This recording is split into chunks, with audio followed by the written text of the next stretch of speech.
नमस्कार, स्वागत है आप सभी का। मैं हूं आपके साथ सपना दीपक मंदेशा। बुलेटिन का आगाज करेंगे बड़ी खबर के साथ और दिल्ली से बड़ी खबर, जहां सुबह 9 बजे एनडीए संसदीय दल की बैठक होगी। एनडीए की बैठक को मंगल मिलन नाम दिया गया। बैठक में एनडीए नेता पीएम मोदी को सम्मानित करेंगे। इसके साथ ही एनडीए की बैठक में पीएम मोदी का संबोधन होगा। ये बहुत अहम जानकारी आप तक साझा कर रहे हैं। एनडीए की बैठक को मंगल मिलन नाम दिया गया है। बड़ी जानकारी इस वक्त आपके चिव स्क्रीन पर साझा कर रही हैं, जहां एनडीए की बैठक में पीएम मोदी करेंगे संबोधित। बड़ी जानकारी आप तक साझा कर रहे हैं। आज सुबह 9 बजे एनडीए संसदीय दल की बैठक होने वाली है। एनडीए की बैठक को मंगल मिलन नाम दिया गया है। देश के प्रधानमंत्री नरेंद्र मोदी इस बैठक को संबोधित करेंगे। ये बड़ी जानकारी आप तक साझा कर रहे हैं। सुबह 9 बजे प्रधानमंत्री नरेंद्र मोदी इस बैठक में संबोधित करेंगे। बैठक में एनडीए नेता पीएम मोदी को सम्मानित करेंगे। ये बड़ी और अहम जानकारी आप तक साझा कर रहे हैं। तो आज सुबह 9 बजे प्रधानमंत्री नरेंद्र मोदी तमाम नेताओं को संबोधित करेंगे। आज सुबह 9 बजे एनडीए संसदीय दल की बैठक होने वाली है। बेहद महत्वपूर्ण ये बैठक बताया जा रहा है, जहां एनडीए की बैठक की और स्नेह कमल हमारे सहयोगी ज्यादा जानकारी के साथ जुड़ रहे हैं। स्नेह कमल, 9 बजे एनडीए संसदीय दल की बैठक हो रही है, क्या कुछ एजेंडा है इस बैठक का? जी बिल्कुल, आज संसद के जो पुस्तकालय के गणपति मोहन चंद बाल योगी सभागार में आज जो है राष्ट्रीय जनतांत्रिक गठबंधन यानी एनडीए के संसदीय दल की बैठक होगी, जिसकी अध्यक्षता स्वयं प्रधानमंत्री नरेंद्र मोदी करेंगे। क्योंकि जिस तरह से जो है संसद के जब भी सत्र चलते हैं तो हर मंगलवार को भारतीय जनता पार्टी संसदीय की बैठक होती है, लेकिन इस बार यह बैठक भाजपा संसदीय के साथ साथ जो है एनडीए के भी संसदीय की बुलाई गई है। इसमें जो है भारतीय जनता पार्टी के साथ एनडीए के जो सभी घटक दल हैं, उन सभी दलों के राज्यसभा सांसद, लोकसभा सांसद यानी सभी सांसद जो एनडीए घटक दल के हैं वो आज इस संसदीय बैठक में शामिल हुए। क्योंकि संसद के सत्र के दौरान जिस तरह से पहला दिन रहा, विपक्ष लगातार सरकार पर हमलावर रही है। विपक्ष के सभी हमलों का, विपक्ष की सभी बातों का सरकार को या एनडीए घटक दलों के साथ जवाब देना है, विपक्ष के हमलों का किस तरह से बचाव करना है, इन सब विषयों को लेकर आज 9:30 बजे संसद के गणपति मोहन चंद बाल योगी सभागार में जो है एनडीए संसदीय की बैठक बुलाई गई है। इस बैठक में कौन कौन दिग्गजों की मौजूदगी रहेगी स्नेह कमल? दिल के बैठक में तमाम सभी सांसद होंगे, एनडीए घटक दल के, चाहे वो राज्यसभा के हो चाहे लोकसभा के, सभी शामिल होंगे। प्रधानमंत्री मोदी अपने संबोधन में किन मुद्दों पर सांसदों को दिशा निर्देश दे सकते हैं, तमाम नेताओं को, दिग्गजों को संदेश दे सकते हैं? जी मैंने भी बताया कि चूंकि जिस तरह से जो है संसद में सरकार और पक्ष और विपक्ष में गतिरोध कायम है, जिस संसद लगातार जो विपक्ष लगातार सरकार पर, चाहे वो राम मंदिर का मुद्दा हो, चाहे नीट यूजी का मुद्दा हो, चाहे सोनम वांगचुक का मुद्दा हो, तमाम मुद्दों को लेकर सरकार घेरती नजर आ रही है।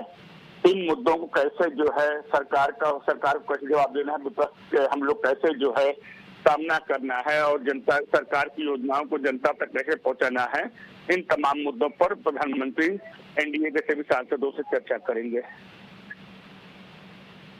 ऐसे में क्या लगता है कि मौजूदा सत्र की रणनीति और विपक्ष के हमलों का जवाब देने पर भी चर्चा हो सकती है?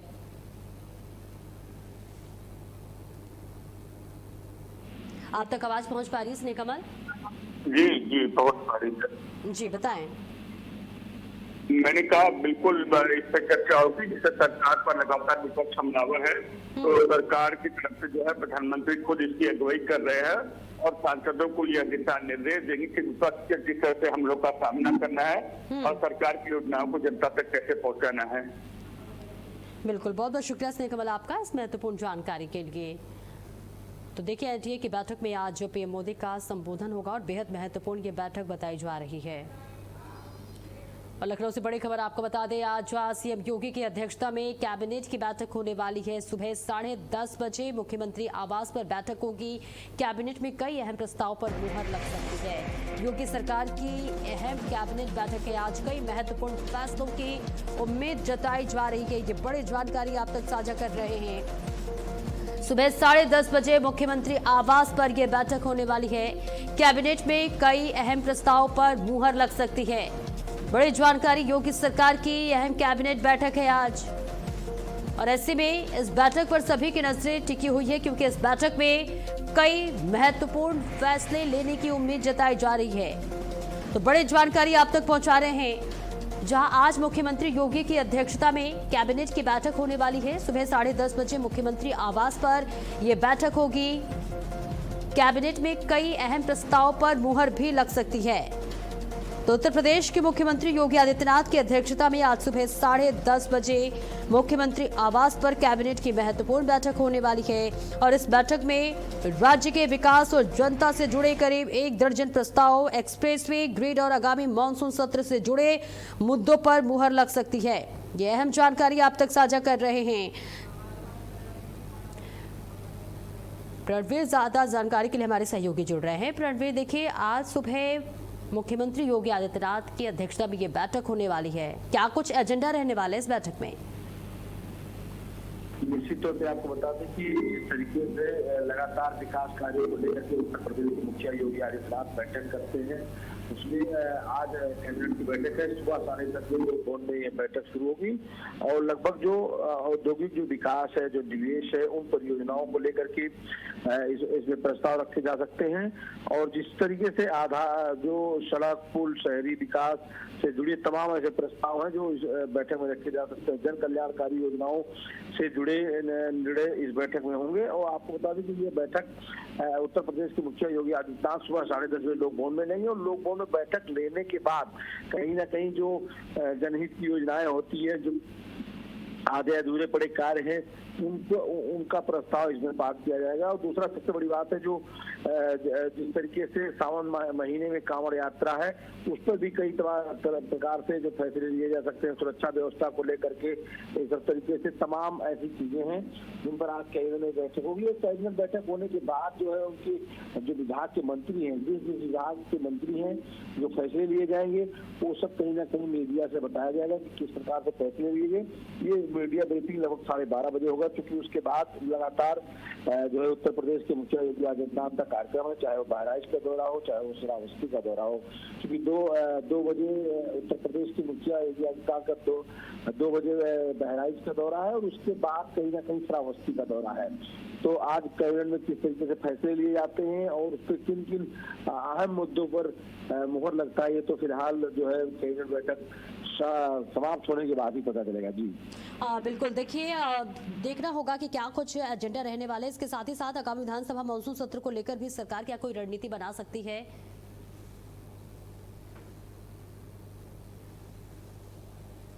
तमाम ऐसी योजनाएं हैं जिस पर उत्तर प्रदेश के मुख्य योगी आदित्यनाथ कई बार बैठक ले चुके हैं। कई बार वे अपने अधिकारियों से और मंत्रियों से इस बात पर चर्चा कर सकते हैं।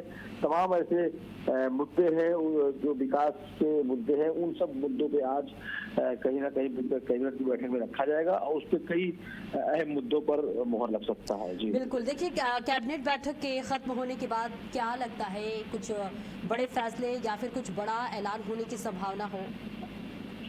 नहीं, जिस तरीके से जब बैठक होती है और बैठक में जो फैसले लिए जाते हैं, उसके बाद मीडिया के सामने रूबरू होते हैं, और रूबरू होने के बाद जो फैसले होते हैं उसको कहीं ना कहीं मीडिया को बताया जाता है। मीडिया ब्रीफिंग होती है, तो ये मीडिया ब्रीफिंग दोपहर 12:30 बजे लोक भवन में होगी। उसके बाद पता चलेगा किन किन प्रस्ताव पर मुहर लगा। हालांकि जो प्रस्ताव होते हैं वो पहले से ही कहीं ना कहीं योगी सरकार के अपने मंत्रियों के साथ से चर्चा होती है, उन पर निर्णय होता है, और उसके बाद जो अंतिम मुहर होता है वो कैबिनेट की बैठक में लगता है। जी बिल्कुल, देखिए, ये भी कहा जा सकता है, देखिए, किसान, युवा और रोजगार या फिर बुनियादी ढांचे से जुड़े प्रस्ताव भी बैठक में शामिल हो सकते हैं।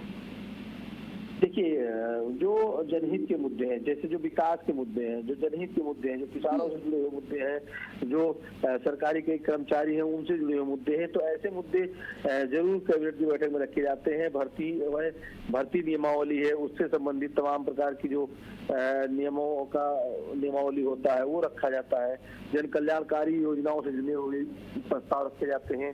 तो इन सब प्रस्तावों पे कहीं ना कहीं मुहर लगता है, बैठक होती है, और बातचीत होने के बाद बाद में पता चलता है कि किस प्रकार से, क्योंकि बारिश का समय शुरू हो चुका है, ऐसे में जो सड़क, पुल और तमाम ऐसे जो आधे अधूरे पड़े विकास कार्य हैं उन पे कहीं ना कहीं चर्चा होती है और उन विकास कार्यों को समय रहते पूरा करने का भी दिशा निर्देश दिया जाता है। बिल्कुल, बहुत बहुत शुक्रिया प्रवीण आपका इस महत्वपूर्ण जानकारी के लिए। आप नजर बनाए रखें। और एक बड़ी खबर आपको बता दें, मुख्यमंत्री योगी आदित्यनाथ का कल बहराइच दौरा है। ये बड़ी जानकारी, कई विकास परियोजनाओं का लोकार्पण करेंगे, करोड़ों की परियोजनाओं की सौगात देंगे मुख्यमंत्री योगी आदित्यनाथ। महसी और नानपारा की जनता को संबोधित करेंगे। अधिकारियों ने मौके पर पहुंचकर जायजा लिया है। ये बड़ी जानकारी आप तक साझा कर रहे हैं, जहां कल मुख्यमंत्री योगी आदित्यनाथ का बहराइच दौरा बेहद महत्वपूर्ण बताया जा रहा है। महसी और नानपारा की जनता को संबोधित करेंगे। मुख्यमंत्री के पहुंचने से पहले जो तमाम तैयारियां हैं वो कर ली गई हैं। इसके साथ ही जिलाधिकारी ने भी मौके पर पहुंचकर कार्यक्रम स्थल का भी जायजा लिया, निरीक्षण करते हुए नजर आए, जहां मुख्यमंत्री योगी आदित्यनाथ का बहराइच में आगमन है। मुख्यमंत्री योगी आदित्यनाथ का बहराइच दौरा क्षेत्रीय विकास, बाढ़ सुरक्षा प्रबंधन और विभिन्न जन कल्याणकारी योजनाओं के लाभार्थियों को लाभान्वित करने के दृष्टिकोण से भी अत्यंत महत्वपूर्ण माना जा रहा है। ऐसे में मुख्यमंत्री तेजवापुर ब्लॉक के बिरनापुर स्थित वामिला मैदान में एक विशाल जनसभा को संबोधित करेंगे और साथ ही वे महसी और नानपारा विधानसभा क्षेत्रों के लिए लगभग 350 करोड़ रुपए की 70 से अधिक विकास परियोजनाओं का लोकार्पण और शिलान्यास भी करेंगे। इसके साथ ही पात्र लाभार्थियों को प्रमाण पत्र और स्वीकृति पत्र भी वितरित किए जाएंगे। तो बड़ी जानकारी आप तक साझा कर रहे हैं, जहां हाल ही में हुई घटनाओं जैसे नदी की मगरमच्छ के हमले की बात कर ले, जंगली जानवरों की सक्रियता को देखते हुए मुख्यमंत्री द्वारा इन सुरक्षा व राहत मुद्दों पर संज्ञान लेने की भी संभावना जताई जा रही है। तो बड़ी जानकारी आप तक साझा कर रहे हैं, जहां मुख्यमंत्री योगी आदित्यनाथ का बहराइच दौरा बेहद महत्वपूर्ण होने वाला है। महसी विधानसभा के बिरनापुर स्थित रामलीला मैदान में कल मुख्यमंत्री योगी आदित्यनाथ की जनसभा होगी और यहां पर महसी व नानपारा विधानसभा क्षेत्र की 350 करोड़ रुपए की 70 विकास परियोजनाओं का लोकार्पण व मुख्यमंत्री शिलान्यास करेंगे। साथ ही तकरीबन 1 घंटे जनसभा के बाद 3 बजे पुनः हेलीपैड पहुंचकर श्रावस्ती जिले के कौना स्थित सीतापुर मंदिर के लिए भी रवाना होंगे। तो बड़ी जानकारी, जहां कई विकास परियोजनाओं का लोकार्पण और शिलान्यास करेंगे मुख्यमंत्री। इसके साथ ही करोड़ों की परियोजनाओं की सौगात देंगे मुख्यमंत्री योगी आदित्यनाथ। तो बड़ी जानकारी आप तक साझा कर रहे हैं। कार्यक्रम को अंतिम रूप देने के लिए आज दिन भर अधिकारियों का आना जाना लगा रहेगा और वहीं महसी विधानसभा भी अपने समर्थकों के साथ कार्यक्रम स्थल पर पहुंचे हुए हैं। व्यवस्थाओं की जानकारी ली और मुख्यमंत्री के आगमन को लेकर तमाम जो तैयारियां हैं वो कर दी गई हैं। पुलिस बल भी मुस्तैद कर दिया गया है। दिन भर हुई देखिए बारिश के बावजूद भी कार्यक्रम स्थल पर चाक चौबंद व्यवस्था जरूर देखने को मिल रही है, ताकि किसी भी तरह की कोई भी व्यवधान मुख्यमंत्री के आगमन के बाद न आए। तो मुख्यमंत्री योगी आदित्यनाथ बहराइच के बिरनापुर में 350 करोड़ रुपए की 70 विकास परियोजनाओं का लोकार्पण व शिलान्यास करेंगे। और संसद के मॉनसून सत्र का आज दूसरा दिन है। दूसरे दिन भी दोनों सदनों में गतिरोध के आसार देखने को मिल सकते हैं। ये बड़ी जानकारी आप तक साझा कर रहे हैं, जहां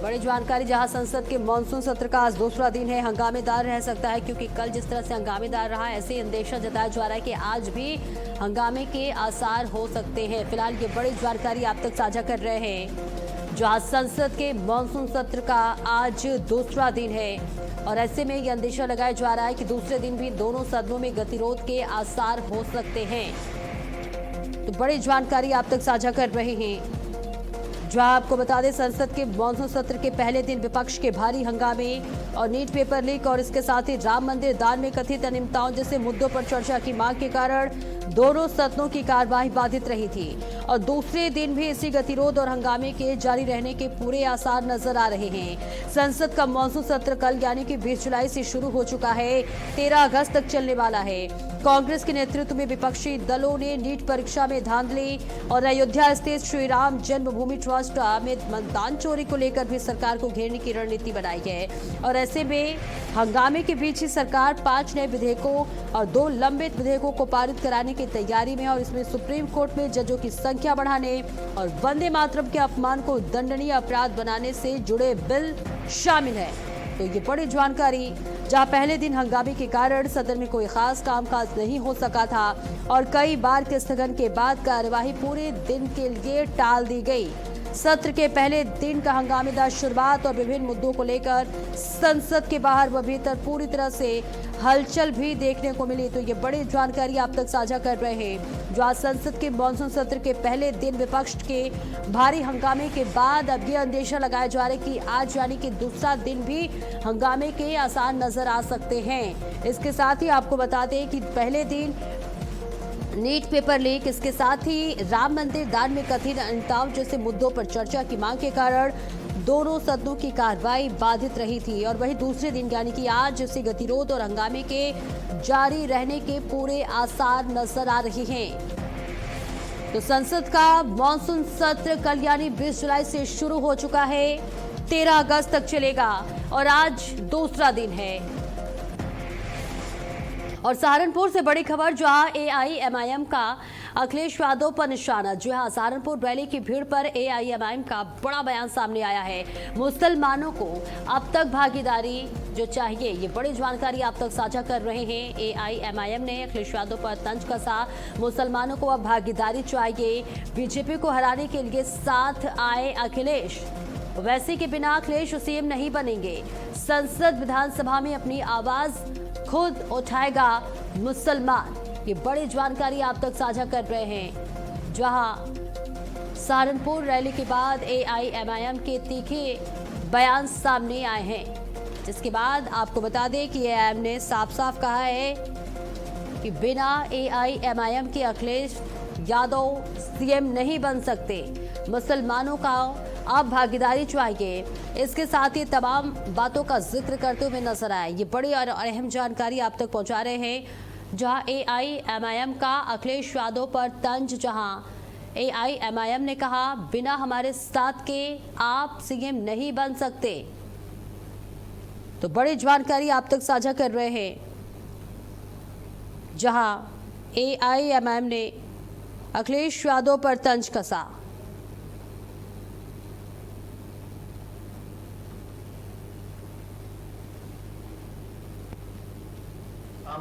सहारनपुर के शानदार कार्यक्रम के बाद समाजवादी पार्टी पूरी तरह से बौखला गई है। जो जौहर यूनिवर्सिटी पे कुछ नहीं बोल रहे थे, सुबह शाम उनको सिर्फ हिंदुत्व के रास्ते पर चलकर राम मंदिर पे ट्वीट किए जा रहे थे। जब बैरिस्टर ओवैसी साहब ने जौहर यूनिवर्सिटी का मुद्दा उठाया, तब ये इन लोगों को याद आया है। हमने 14 जिलों में आंदोलन किया है जौहर यूनिवर्सिटी के लिए कल, ये हम लोगों का काम है। और समाजवादी पार्टी के लोगों को हम इतना ही कहेंगे कि ये भीड़ जो आई थी बैरिस्टर ओवैसी साहब के कार्यक्रम में, ये पैसों पर बुलाई हुई भीड़ नहीं थी। ये उत्तर प्रदेश का मुसलमान फैसला ले चुका है और मजलिस इत्तेहादुल मुस्लिमीन के बगैर आप मुख्यमंत्री नहीं बन पाएंगे। अगर आप कौरवों की तरह दुर्योधन का रूप धारण करके अगर अहंकार दिखाएंगे तो। और ओवैसी के गठबंधन ऑफर पर रासपा एमएलसी का पलटवार सामने आया है। ओवैसी बीजेपी की बी टीम है। जी हां, एमएलसी आशुतोष सिन्हा ने ये बड़ा बयान दिया, पहले सपा का प्रचार करे ओवैसी। इसके साथ ही कहा कि बीजेपी विरोधी होने का सबूत दे ओवैसी। आशुतोष सिन्हा ने कहा ओवैसी के बयानों पर सपा का करारा जवाब, गठबंधन से पहले भरोसा साबित करे। तो देखिए, पहले एआईएमआईएम का बड़ा बयान सामने आता है।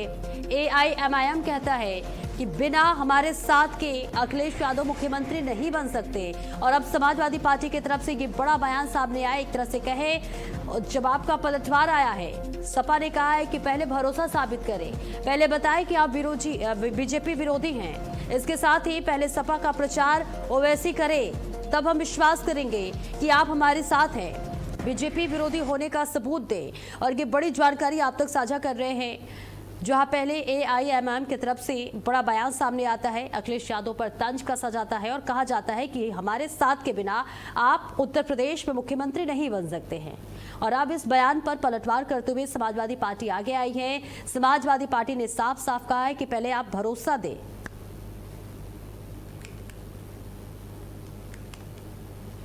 देखिए, ओवैसी साहब को पूरे प्रदेश में नहीं पूरे देश में उनके खिलाफ एक माहौल ये बना हुआ है जो भारतीय जनता पार्टी के बी टीम के रूप में काम करता है, और जहाँ जहाँ भारतीय जनता पार्टी हारती है वहाँ इनको लगा दिया जाता है कि ये वोट काटकर भारतीय जनता पार्टी जिताने का काम करे।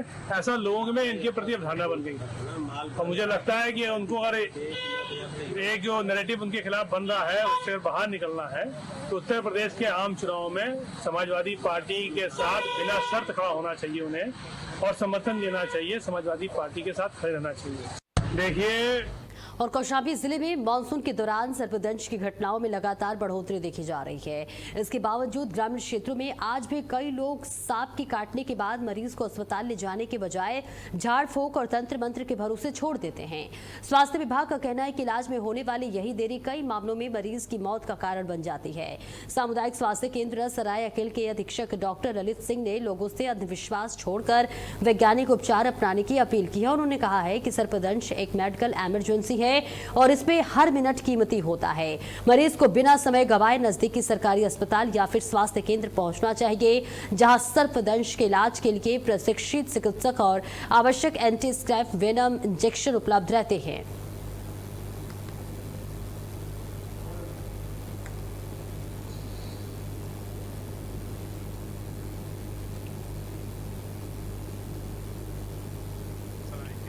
इस समय बरसात के मौसम में सांप काटने के मामले काफ़ी अधिक आ रहे हैं। वाले में लोगों से सुझाव है कि कहीं भी जहाँ पे भी एक पानी का जमाव ना होने दें, अपने आसपास गंदगी ना रहने दें, सफाई जरूर रखें।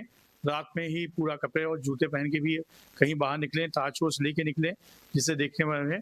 और यदि कहीं भी मान लीजिए सब दंश की घटना आती है तो उसको किसी भी झाड़ फूंक के चक्कर में कभी ना पड़े और सीधे उसको सराय के लिए सामुदायिक स्वास्थ्य केंद्र सराय के लेके आए। यहाँ पे एंटी स्नेक वेनम पूर्ण रूप से उपलब्ध है और तुरंत उसका उपचार करके पूर्ण रूप से उपचार किया जाता है वाले में, जिससे कि आदमी की आराम से कोई दिक्कत या जान बच जाती है वाले में। और फतेहपुर में दुष्कर्म के आरोपी उवैश रजा और पुलिस के बीच मुठभेड़ हो गई। थाना कोतवाली क्षेत्र के मदारीपुर रोड के पास हुई इस कार्रवाई में आरोपी के बाएं पैर में गोली लग गई, जिसके बाद उसे इलाज के लिए अस्पताल में भर्ती कराया गया। पुलिस के अनुसार आरोपी पर एक हिंदू युवती से दुष्कर्म का उसका वीडियो बनाने और विरोध करने पर जान से मारने की धमकी देने का बड़ा आरोप लगा है। मुठभेड़ के दौरान आरोपी के कब्जे से एक तमंचा और कारतूस भी बरामद हुए हैं। पुलिस आगे की कानूनी कार्रवाई और मामले की जांच में जुटी हुई है। तो तस्वीर आप तक साझा कर रहे हैं जहां दुष्कर्म कर वीडियो बनाने का बड़ा आरोप लगा है। इसके साथ ही अब युवती को अस्पताल में भर्ती किया गया है, जहां उसका इलाज चल रहा है। पुलिस इस पूरे मामले में जांच पड़ताल कर रही है। हालांकि फतेहपुर में दुष्कर्म आरोपी से मुठभेड़ जरूर हो गई है, जहां आरोपी उवैश रजा के पैर में गोली लगी है। अब उसे अस्पताल में भर्ती कराया गया है, जहां उसका इलाज चल रहा है। फिलहाल ये तस्वीर आप तक साझा कर रहे, एक बड़ा आरोप लगा है। पहले युवती के साथ दुष्कर्म किया गया, फिर उसके बाद उसके वीडियो को वायरल करने की भी धमकी दी गई। और इसी के साथ इस बुलेटिन में इतना ही। खबरों का सिलसिला लगातार जारी है।